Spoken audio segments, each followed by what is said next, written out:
ಸಚಿವ ಎಂಬಿ ಪಾಟೀಲ್ ವಿರುದ್ಧ ಗಂಭೀರ ಆರೋಪವನ್ನ ಮಾಡಿದ್ದಾರೆ. ಎಂಬಿ ಪಾಟೀಲ್ ಅಕ್ರಮ ಸೈಟ್ ಹಂಚಿಕೆಯ ಆರೋಪವನ್ನ ಮಾಡಿದ್ದಾರೆ.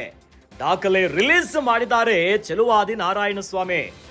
ಚೆಲುವಾದಿ ನಾರಾಯಣಸ್ವಾಮಿ ಪರಿಷತ್ತು ವಿಪಕ್ಷ ನಾಯಕ 160 ಕೋಟಿಯ 8 ಎಕರೆ ಸೈಟ್ ಈಗ ಅಕ್ರಮವಾಗಿ ಹಂಚಿಕೆಯಾಗಿದೆ. ಭಾಗಮನೆ ಡೆವಲಪರ್ಸ್ ರಿಂದ ಎಂಬಿಪಿಗೆ 4 ಕೋಟಿ ಸಾಲ. ಚುನಾವಣಾ ಅಫಿಡವಿಟ್ ನಲ್ಲಿ ಕೂಡ ಇದನ್ನ ಉಲ್ಲೇಖಿಸಿದ್ದಾರೆ MBP. Vaigai investment private limit ನವರಿಗೆ ಸೈಟ್ ಹಂಚಿಕೆಯಾಗಿದೆ. ವಿಐಪಿ ಲಿಮಿಟೆಡ್ಗೂ ಸಿಎ ಸೈಟ್ ಹಂಚಿಕೆಯಾಗಿದೆ. ಈ ಎರಡೂ ಕಂಪನಿಗಳಿಗೂ ನಿರ್ದೇಶಕರು ಒಬ್ಬರೇ. ಚೆಲುವಾದಿ ನಾರಾಯಣಸ್ವಾಮಿ ಈಗ ಗಂಭೀರ ಆರೋಪವನ್ನ ಮಾಡಿದ್ದಾರೆ. ಸಚಿವ ಎಂಬಿ ಪಾಟೀಲ್ ವಿರುದ್ಧ ದಾಖಲೆಗಳನ್ನ ಬಿಡುಗಡೆ ಮಾಡಿದ್ದಾರೆ.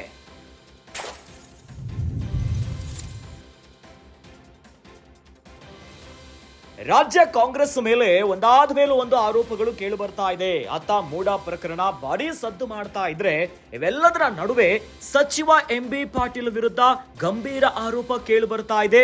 ಇನ್ನು ದಾಖಲೆಗಳನ್ನ ಕೂಡ ಬಿಡುಗಡೆ ಮಾಡಿದ್ದಾರೆ. ಎಂಬಿ ಪಾಟೀಲ್ ಅಕ್ರಮ ಸೈಟ್ ಹಂಚಿಕೆಯನ್ನ ಮಾಡಿದ್ದಾರೆ ಅಂತ ಈಗ ಚೆಲುವಾದಿ ನಾರಾಯಣಸ್ವಾಮಿ ಅವರು ದಾಖಲೆಯನ್ನ ರಿಲೀಸ್ ಮಾಡಿ ಆರೋಪವನ್ನ ಮಾಡಿದ್ದಾರೆ. ಚೆಲುವಾದಿ ನಾರಾಯಣಸ್ವಾಮಿ ಪರಿಷತ್ತು ವಿಪಕ್ಷ ನಾಯಕ. ಇಲ್ಲಿ ಅಕ್ರಮ ಆಗಿದ್ದೆ ಅನ್ನೋದು 160 ಕೋಟಿಯ 8 ಎಕರೆ ಸೈಟ್ ಅಕ್ರಮವಾಗಿ ಹಂಚಿಕೆಯಾಗಿದೆ. ಭಾಗಮನೆ ಡೆವಲಪರ್ಸ್ ರಿಂದ ಎಂಬಿಪಿ 4 ಕೋಟಿ ಸಾಲ ಮಾಡಿದ್ದಾರೆ ಅಂತ ಚುನಾವಣಾ ಅಫಿಡವಿಟ್ ನಲ್ಲಿ ಉಲ್ಲೇಖಿಸಿದ್ರು MBP. Vaigai investments private limit ನವರಿಗೆ ಸೈಟ್ ಹಂಚಿಕೆಯಾಗಿದೆ. ಏನು ವಿಐಪಿ ಲಿಮಿಟೆಡ್ ಇದೆಯಲ್ಲ, ಇದಕ್ಕೂ ಸಿಎ ಸೈಟ್ ಹಂಚಿಕೆಯಾಗಿದೆ. ಆದ್ರೆ ಇವೆಲ್ಲವನ್ನ ಗಮನಿಸ್ತಾ ಇದ್ರೆ ಈ ಎರಡು ಕಂಪನಿಗಳಿಗೂ ನಿರ್ದೇಶಕರು ಒಬ್ಬರೇ. ಇಂಥದ್ದೊಂದು ಆರೋಪ, ಗಂಭೀರ ಆರೋಪವನ್ನ ಚೆಲುವಾದಿ ನಾರಾಯಣಸ್ವಾಮಿ ಅವರು ಮಾಡ್ತಿದ್ದಾರೆ. ಸಚಿವ ಎಂಬಿ ಪಾಟೀಲ್ ವಿರುದ್ಧ ದಾಖಲೆಗಳನ್ನ ಬಿಡುಗಡೆ ಮಾಡಿದ್ದಾರೆ. ಚುನಾವಣೆ ಇದಕ್ಕೆ ಬಬಲೇಶ್ವರದಲ್ಲಿ ಅವರು ಚುನಾವಣೆ ನಿಂತಿದ್ರು. ಚುನಾವಣೆ ವೆಚ್ಚಕ್ಕೆ ಅಂತೇಳಿ ಅವ್ರಿಗೆ ಹೇಳಿದ್ದಾರೆ.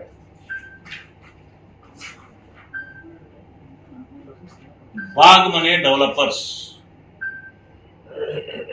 4 ಕೋಟಿ ರೂಪಾಯಿ ಸಾಲ ಪಡೆದಿದ್ದೀನಿ ಅಂತೇಳಿ ಅವರ ಪೇಪರ್ಸ್ ಅಲ್ಲಿ ಕೊಟ್ಟಿದ್ದಾರೆ.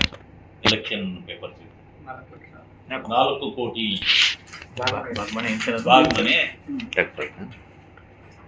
ಭಾಗಮನೆ ಡೆವಲಪರ್ಸ್ ಬೆಂಗಳೂರು.